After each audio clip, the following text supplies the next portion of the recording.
Hey everybody, it's Chonta Flowers, and today is day 38 of the 90-day challenge. You know, I always get confused as it's getting um, further and further into the 90 days. It's hard to keep up with what day you're on.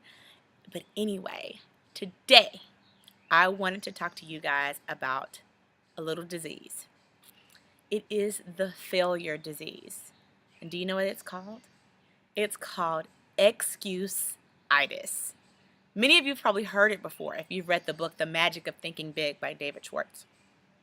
So let me just tell you a quick story. I was talking to someone earlier, and I don't know if you've ever had this experience, but when you're talking to somebody and all you keep hearing are the reasons why not and why they can't, and you're sitting there hoping to yourself, gosh, I hope I never sound like that. Oh, I can't because of this, and oh, this person won't allow me to do that, and I don't have the right equipment for this, and I don't have that, and I don't have anything, basically. Just don't have, can't do. There's always an excuse. You know, we get that a lot. And you just take the time to sit there and just listen to people, and you hear those limiting thoughts. They really limit themselves. It's not necessarily what they can't do, it's the fact that they limit themselves. Because one thing that I've learned, and I'm sure you've learned too, is that you can do and people do whatever they want to. That's when it comes down to time, it's when it comes down to finances and anything else. Rarely. Matter of fact, I've never seen ever where it's impossible for anybody to do anything if they're willing to make certain changes and certain sacrifices.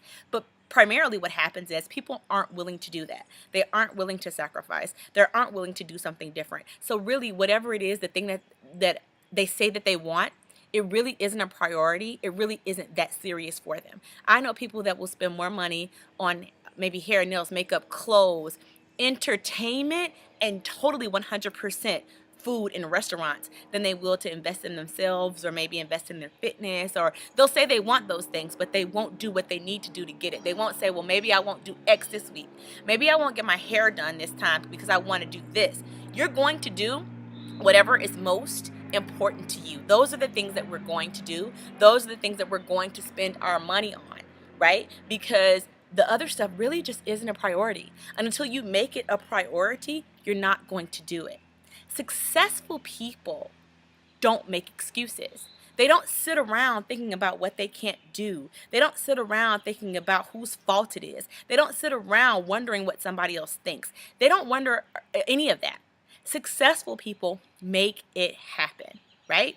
If you think about all these successful people, people that you deem successful, they may not be the same people that I deem successful. Whoever it is that you deem successful, think about it. They make it happen. Think about the single mom that doesn't have time to make excuses. You have some that may say, well, the dad isn't there, and I feel for them. I'm not making light of that situation. But you have some that say, well, screw it. I'm going to do what I have to do for my child, right? You have people that are in situations that if they don't, try really hard at a business or something, they may be homeless. They just do what they have to do. Successful people, people that are going to be in a success, they don't ask the question. They basically don't say why not. They turn that into how can I. Does that make sense? Instead of saying like, I can't do this, I can't do X, I can't do Z, I can't afford it. Start asking how. How can I afford it? How can I do X? How can I do Y? Because when you open up your mind to how, other things and witty inventions, and it opens up your mind to ideas. You start thinking of ways that you can. When you ask yourself, how can I? Don't automatically put it into the universe that you can't. Because if you say you can't and you think you can't, you're right, you can't. If you turn that around, you can. And you will figure out how. And a plan will start to put itself into motion for you to be able to do that. So those of you that are suffering from excusitis, I've had it. Sometimes I still have it. You have to check yourself. When you find yourself too many times saying, well, I can't because of this, and this is because of that, and I can't work out because of this, and I can't buy this because of that, and I'm broke because of X. No, all of that is because of you. Because of what you're not willing to do to live differently, to be different, to do something else. You want change? be change. You want change, you have to change. You have to see change, you have to speak change, you have to do change, you have to change. You want something different, you have to do something different. And it all starts with us treating ourselves, because it's totally curable, from the failure disease, which is excusitis. We can all be completely 100% cured from it if we want to be.